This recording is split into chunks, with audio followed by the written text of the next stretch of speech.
Hello student, welcome to my YouTube channel. आज हम लोग HM publication 10th class Hindi medium का अनसॉल्व्ड पेपर सॉल्व करेंगे। तो बच्चों, जो हम यहाँ पर अनसॉल्व्ड पेपर सॉल्व करने जा रहे हैं वो सेट 3 ईएल है।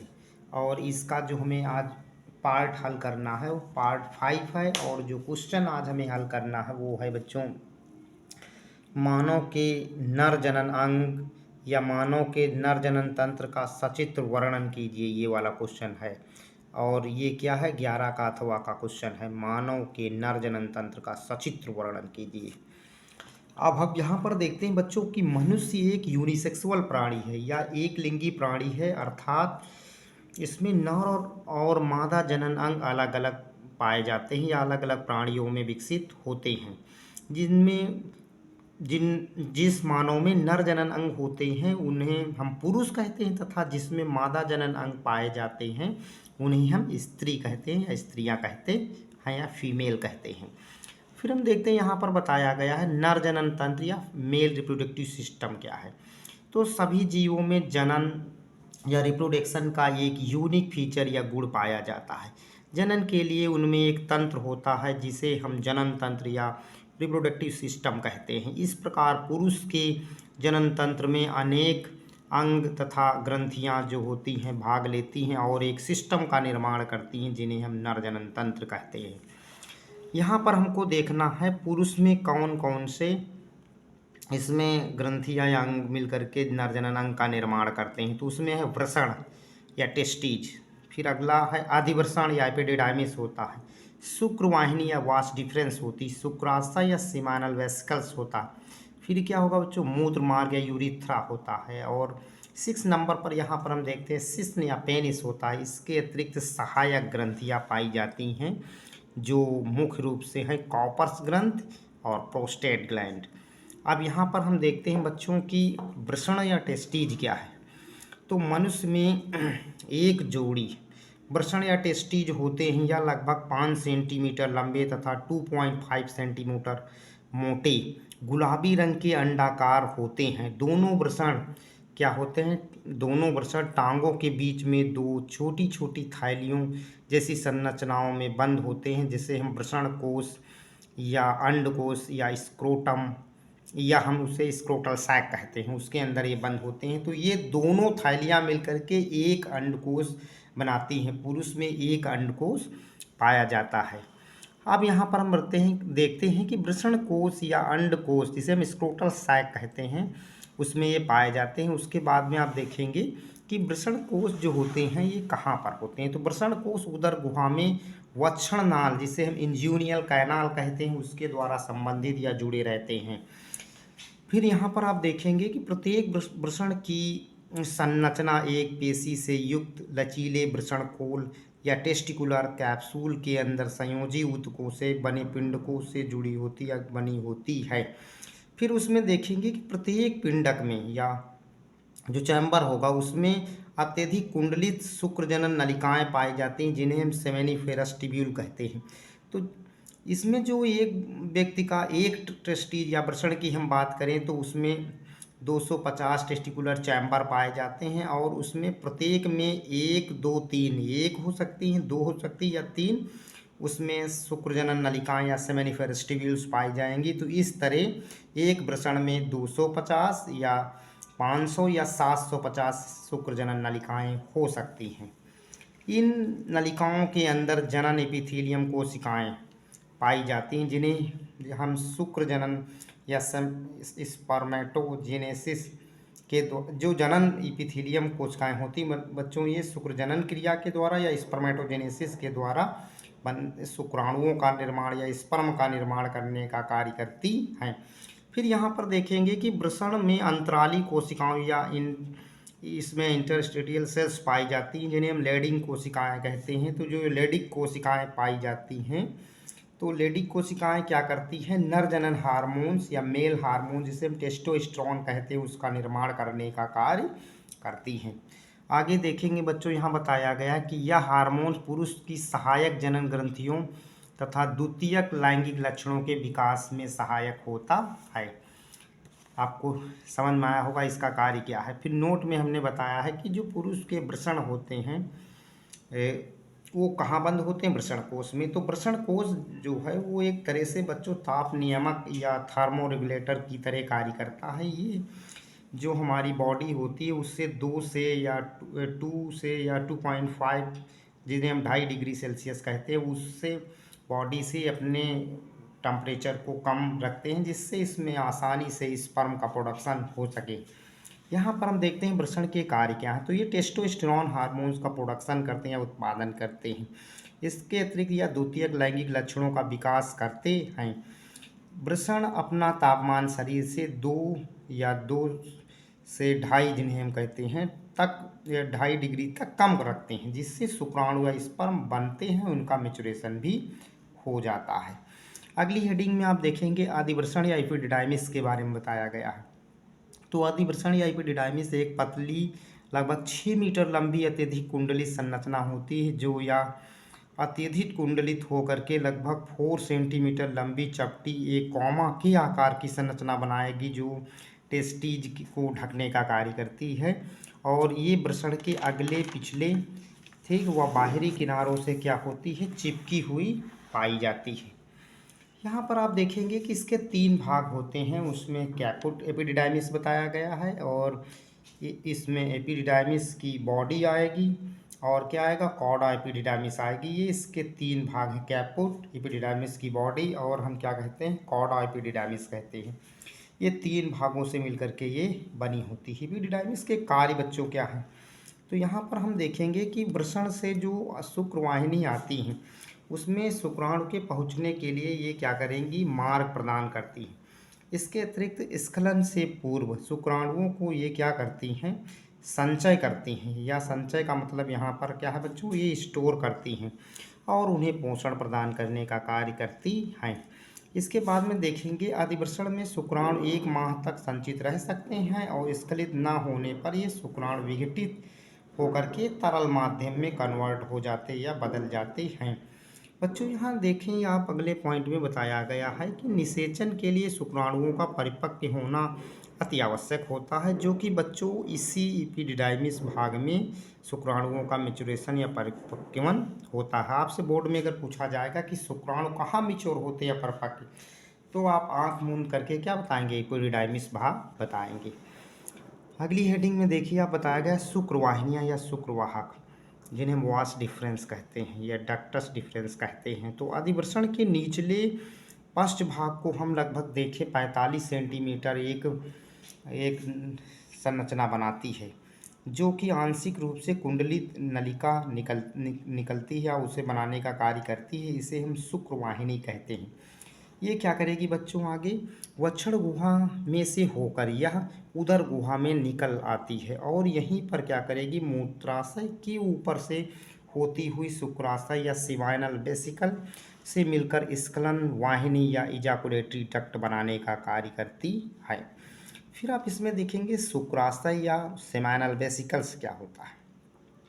तो ये मूत्राशय के पीछे स्थित लगभग 5 सेंटीमीटर लंबी, ठीक है, और एक क्या करती है, उसमें वलित थैली के समान संरचना बनाती है। इसकी भित्तियां ग्रंथिल होती हैं, और इनमें एक हल्का पीला क्षारीय चिपचिपा पदार्थ निकलता है, पोषक तत्व निकलता है। तो ये क्या क्या होता है बच्चों, ये तरल माध्यम में वीर्य का अधिकांश भाग या 60% भाग बनाने का कार्य करता है, जिसे हम शुक्राणु तरल कहते हैं, और इसी में शुक्राणु क्या करते हैं, आसानी से गति कर सकते हैं। फिर आप देखेंगे कि शुक्राशय से निकलने वाली छोटी सी नलिका शुक्रवाहिनी के साथ मिलकर स्खलन नलिका में खुल जाती है, जो बाद में मूत्र मार्ग बनाती है। इसी में क्या होती है बच्चों, शर्करा, प्रोस्टाग्लैंडिन्स और सेमेनोजेलिन प्रोटीन पाई जाती हैं। तो प्रोस्टाग्लैंडिनिस होती है, शर्कराएँ पाई जाती हैं, जिन्हें हम फ्रक्टोज शर्करा कहेंगे, आगे मिलेगी भी उसमें, और सेमेनोजेलिन एक प्रोटीन होती है। इनका ये निर्माण यहाँ पर कर लेती है। आगे आप देखेंगे बताया गया है बच्चों यूरेथ्रा या मूत्र मार्ग के बारे में। तो यह मूत्राशय से निकलकर स्खलन वाहिनी या इजाकुलेटरी डक्ट से मिलकर बनने वाला भाग होता है, और जो जाकर के जनन नलिका या यूरिनोजेनाइटल कैनाल बनाती है। इसी में से होकर आप देखेंगे मूत्र या शुक्राणु या शुक्राशय प्रोस्टेट ग्रंथि या कॉर्पस के स्राव बाहर निकालते हैं। यह लगभग 20 सेंटीमीटर तक लंबी होती है और यह शिश्न में से होकर उसके शीर्ष पर मूत्रोजनन छिद्र द्वारा बाहर खुलती है। अगली हेडिंग में आपको बताया गया है पेनिस या शिश्न के बारे में। तो आप जानते हैं यह पेशी मैथुनांग या कॉपुलेटरी आर्गन होता है जो कि शिश्न की संरचना बनाने का कार्य करते हैं। इसमें पेशियों और रुधिर ब्लड मतलब रुधिर लाने वाली जो ब्लड साइनसेस होती हैं वो ज़्यादा मात्रा में पाई जाती हैं और ये पुरुषों में जब अत्यधिक पाई जाती हैं तो उसको एक बेलनाकार रूप देती हैं और अंदर से उसमें क्या करती हैं मैथुन के समय उत्तेजना लाने का कार्य करती हैं।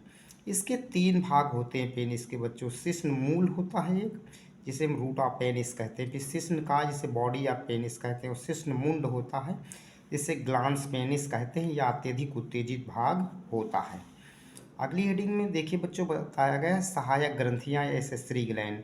तो नर जनन अंगों से संबंधित अनेक सहायक ग्रंथियां निकलती हैं। उसमें सबसे पहली सहायक ग्रंथि कौन सी? प्रोस्टेट ग्रंथि है। ठीक बच्चों, अब यहाँ पर देखेंगे कि एक जोड़ी प्रोस्टेट ग्रंथियां पुरुषों में पाई जाती हैं और स्त्रियों में या नहीं पाई जाती हैं और ये मूत्राशय के मूत्र मार्ग में खुलने के स्थान में लगी होती हैं और इसमें विशेष गंध युक्त एक पतला दूधिया तरल पदार्थ निकलता है। यही तरल क्या करता है, जो वीर्य होता है उसका 25% भाग बनाता है। फिर इसमें आप देखेंगे कि इसमें प्रोटियोलाइटिक एंजाइम्स या लाइसोजाइम एमाइलेजेस और हाई ल्यूरोनाइडेज तथा सीट्रेट व फॉस्फेटेज एंजाइम पाए जाते हैं। ये वीर्य को स्कंदन से रोकने का कार्य करते हैं और शुक्राणुओं को सक्रिय बनाने का कार्य करते हैं। नोट बच्चों बताया गया है कि लगभग 40 से 50 वर्ष के बाद पुरुषों में प्रोस्टेट ग्रंथि क्या होती, फूल जाती है और ये मूत्र मार्ग पर एक तरह से दबाव बनाना शुरू करती है जिससे मूत्र मार्ग अवरुद्ध हो जाता है और पुरुष को मूत्र में या मूत्र त्यागने में दिक्कत होती है और मूत्र क्या होता है, टपक टपक करके आता है। इस समय पुरुष को बहुत पीड़ा होती है। यही बाद में प्रोस्टेट कैंसर का कारण बन जाता है। आगे देखिए यहाँ पर बताया गया है कॉपर्स ग्रंथि या कॉपर्स ग्लैंड। तो ये एक जोड़ी फ्लास्क के आकार की ग्रंथियाँ मूत्र मार्ग के शिश्न में प्रवेश करती हैं। इसका श्लेष्म क्षारीय होता है। यह वीर्य के साथ निकलकर या वीर्य के साथ मिलकर मार्ग को चिकना बनाती हैं और इसके कारण क्या होता है, जो स्त्री की यौन की अम्लता होती है उसको ये नष्ट कर देता है। नोट में यहाँ बताया गया है बच्चों की फ्रक्टोज शर्करा शुक्राशय के अतिरिक्त कहीं भी शरीर में नहीं पाई जाती है। अतः शुक्राशय जो शुक्री द्रव होता है या शुक्राशय द्रव होता है उसी में ये पाई जाएगी और उसके अतिरिक्त कहीं नहीं मिलती। यहाँ पर हमने एक फिगर के द्वारा जो मेल सिस्टम उसको बताया है, तो आप यहाँ पर देखिए यहीं पर जो भी बताए थे कि ये बच्चों क्या होता है, मूत्राशय होता है। मूत्राशय में आप देखेंगे कि यहाँ पर क्या होता है, मूत्रवाहिनी निकलती हैं जो कि संख्या में 2 होती हैं और ये जाकर के किस में खुलेंगी, मूत्रवाहिनी, ये जाकर के जो यूरिनरी ब्लैडर होता है उसमें खुल जाएंगी। ये अब यहाँ पर आप देखेंगे आगे क्या होता है, शुक्राशय है। तो शुक्राशय के बारे में अभी हमने बताया था कि ये क्या करता है, शुक्राशय ये सेमाइनल वेसिकल जो है उसमें से एक हल्का पीला क्षारीय चिपचिपा पदार्थ का निर्माण करता है जो कि वीर्य का लगभग 60% भाग बनाता है।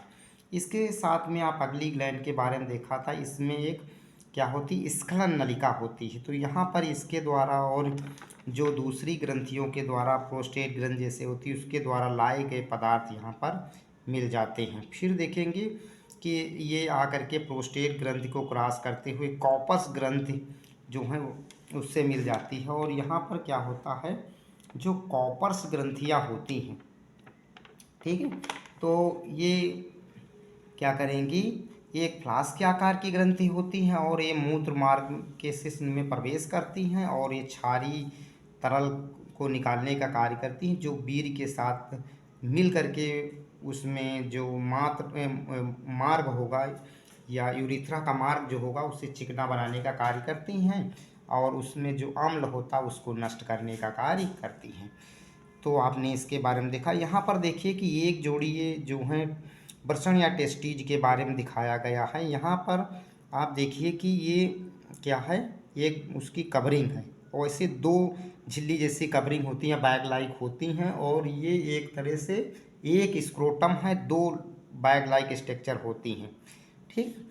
और इसके अंदर क्या है, वृषण या टेस्टीज है। उसमें देखेंगे कि आदि वृषण दिखाई गई हैं और इसमें तमाम सेमेनिफेरस ट्यूब्यूल्स जो होती है सेमेनिफेरस चैम्बर के अंदर पाई जाती, जिनकी संख्या हमने बताया था कि चैम्बर की संख्या 250 होगी, उसमें सेमेनिफेरस ट्यूब्यूल्स जो होंगी उनकी संख्या 250 हो सकती है एक के हिसाब से अगर हम मानेंगे, या दो के हिसाब से तो 500, अगर तीन के हिसाब से तो 750 होती है।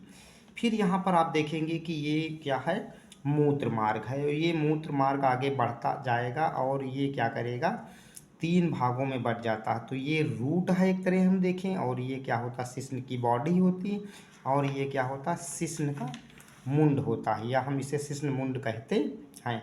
यहाँ पर ग्लांस पेनिस होता है जो एक क्या करता है, शिश्न मुंड का अत्यधिक उत्तेजित भाग बनाता है, और ये क्या होता है, अंदर कवर्ड होता है। ड्यूरिंग क्वाइटस क्या होता है, यहाँ की स्किन रिमूव हो जाती है या पीछे हट जाती है और क्वाइटस हो जाता है। तो ये इस तरह आपने बच्चों को देखा कि ये क्या है, मेल रिप्रोडक्टिव सिस्टम था, जो आपके 5 नंबर पार्ट में आएगा। अब हम लोग बच्चों जो ये मेल रिप्रोडक्टिव सिस्टम पढ़ें, इसको आप रिवीजन कर लेना और अपने साथियों में शेयर करना। मिलते हैं बच्चों नेक्स्ट वीडियो में।